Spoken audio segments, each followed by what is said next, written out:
আমার উপস্থিত শ্রদ্ধেয় দাদা ও মায়েরা, এই বেলতারা গ্রামের যে শিবতলাতে, শিব মন্দির তলাতে যে সান্ধ্যকালীন সৎসঙ্গ তৎসহ মায়েদের দ্বারা পরিচালিত বেলা 4টে থেকে মাতৃ সম্মেলন, এটা কিন্তু মাঝে মাঝে হওয়া দরকার। বিভিন্ন গ্রামে, বিভিন্ন গঞ্জে, নগরে তারা মানুষ প্রেরণা পায়। আজকে এই সৎসঙ্গ কেন্দ্র করে যে উন্মাদনা, শুধু আজকে না, কতদিনের উন্মাদনা চলছে যে অমুকদিন সৎসঙ্গ হবে, বহু মানুষজন আসবে, প্যান্ডেল হবে, রান্নাবাড়ি হবে, প্রসাদ খাওয়া দাওয়া হবে, এসব নিয়ে কিন্তু উন্মাদনা আছে। কেউ অর্গানাইজেশন করছে, কেউ মানুষকে নিমন্ত্রণ করছে। এই যে করাটা, একটা ভালো কাজের মধ্যে যুক্ত থাকা, বিজনেস, ভালো কাজ নিয়ে ব্যস্ততা, এই যে আমাদের জীবনের নানা চাহিদা, আমরা সংসারী মানুষ তো, এই যে অরুণদা বলছেন যে আমরা প্রান্তিক মানুষ, সেখানে কেউ গ্রামের মানুষ, কৃষিজীবী, শ্রমজীবী, ছোটো চাকরিজীবী মানুষ বাস করি। এই প্রান্তিক মানুষ সবাই সংসার নিয়ে ব্যস্ত থাকি, তার মধ্যে যদি ঈশ্বরীয় কথার সুযোগ পাই, করার সুযোগ পাই, তাহলে আমরা ভালো হব।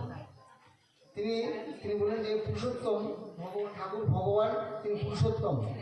পুরুষোত্তম মানে ভগবান রামচন্দ্র, ভগবান শ্রীকৃষ্ণ যখন আসছিলেন পৃথিবীতে সেই যুগের মতো করে, তখন কিন্তু সব মানুষই তার কাছে গেছিলেন, তাকে জানতে, বুঝতে, তার এই আদর্শের কথা বহন করতে।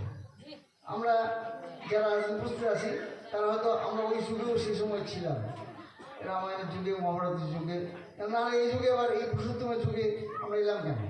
ছিলাম সব আমরা। তাই তিনি বললেন যে পুরুষোত্তম আসেন যখন, সব গুরুরই সার্থকতা, তাকে ধরলে থাকে না তো গুরু ত্যাগের ভিন্ন কথা।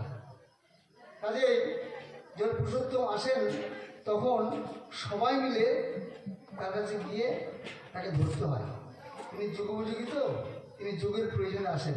কাজেই আজ থেকে 5000 বছর আগে ভগবান শ্রীকৃষ্ণ বা ভগবান রামচন্দ্র যা বলে গেছেন, এই 5000 বছর পরে পৃথিবীর জলবায়ু, মানুষের জীবন জীবিকা, মানুষের মন মানসিকতা অনেক পরিবর্তিত হলো। কোনোদিন শুনতে পেরেছেন যে 1 ভরি সোনার দাম 1,62,000 টাকা? শোনা যায়? যুগটা কিরকম চেঞ্জ দেখলেন, পরিবর্তন যুগটা একটা। যে সময় সোনা 3 টাকা ভরি সোনা, তাহলে আজকে 1 ভরি 10 গ্রাম সোনার দাম 1,62,000 টাকা। যুগ চেঞ্জ হয়নি? তাহলে একটা জামা গায়ে দিয়ে যুগ চলছে, আজকে একটা জামা গায়ে দিয়ে হবে না। কিন্তু আবহাওয়াটা পরিবর্তনশীল, ধর্ম ঠিক তাই তিনি যুগোপযোগী, তাই তিনি যুগ পুরুষোত্তম, তিনি যুগের প্রয়োজনে তিনি আসেন। বলছে বিপাক পথে হাত ধরে যে চলার কায়দা জানিয়ে দেয়, তাকে পেলে গুরু বলে, তাকে ধরলে নেই খুব ভালো। এই অরুণদা বলছিলেন যে ওই মেসের কাঠি জ্বালানো সাশ্রয় বড় মাল দেখালেন, ওই একটা লবঙ্গ তিনি পড়ে গেছেন, অন্য লবঙ্গ দিচ্ছিল, সে লবঙ্গ তার কি নজর নেই, হারিয়ে যাওয়া লবঙ্গ তিনি খুঁজছিলেন। তাহলে এই যে বিপাক পথে হাত ধরে যে চলার কায়দা জানিয়ে দেয়, তাকে জানি গুরু বলে, গুরু তাকে পেলে নাই খুব ভালো। কাজে আমরা তাকে পাবো, তাকে ধরবো। আর বেশি কথা নয়, আজকে গ্রামবাসীর যারা উদ্যোক্তা, তারা সকলের মঙ্গল কামনা করে বিশেষ করলাম।